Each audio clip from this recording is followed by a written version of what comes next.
Kenapa kita suami isteri makin lama makin jauh? Dah makin tua. Takkan makin rapat. Betul tak? Al-alamu mutaghayyir. Alam ini berubah. Faham? Mula-mula kita lahir namanya remaja ke muda ke bayi? Bayi. Bayi tu apa? Kanak manusia yang paling cantik. Kita beranak dulu, bayi dulu panggil. Setahun ke bawah, baby kita panggil. Faham?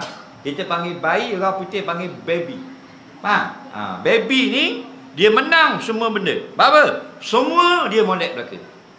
Contoh, bayi perempuan umur 7 hari, kita pun cukup kepala.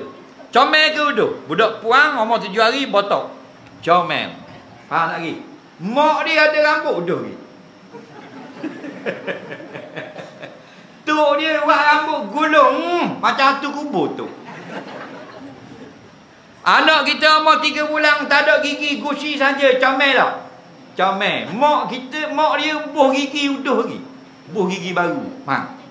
Anak kita 7 bulan nangis. Comel. Kau nangis, kau comel. Bini kita senyum uduh-uduh. Tuan-tuan kata nangis macam adudu ke? Faham? Jadi dah bila tua dia makin jauh. Betul tak? Faham? Makin tak molek. Dia kita ni manusia berakhir hak molek. Lepas tu kalau kita nikah hari tu, kita duduk dekat. Ingat tak nikah itu tahun berapa? Tahu? 80 nikah. Alhamdulillah. Ada lagi? Ada. Ingat tak malam tu? Malam pengantin. Ingat tak? Comel tak? Kilat tak muka dia?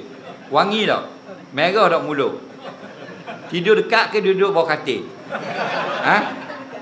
Kenal tak tengok muka dia? Semalam? Macam orang romok muka. Ambil nyoh tabur dah walek.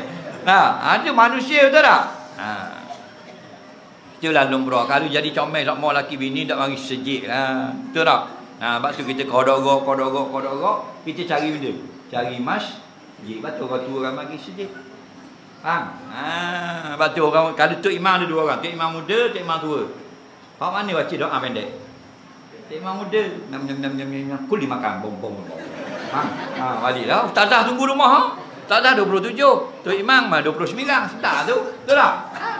Tapi Tok Imam tua.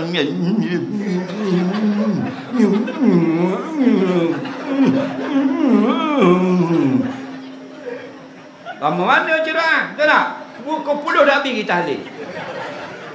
Apa dia dah hirai ke mak long rumah? Pasal tua dah ni. Tak ada dah tarikan, betul tak? Jadi banyak beribadat. Itu kelebihan dia. Faham lagi? Siapa tu dia tanya, Tok Imam dah apa nak kata balik lewat malu dah ada agak. Dah cetong. Dah cetong dah orang long. Dah. Jadi tak kenang Tok Imam pun tengok tak kenang tu. Betul tak? Nak kenang orang ni bakal keluar dalam getah saja duduk perut. Duduk perut tu. Jatuh pun sekali habis tu. Faham? Dah pendam dah apa lagi. Main baju dalam pun ada kelepek. طلع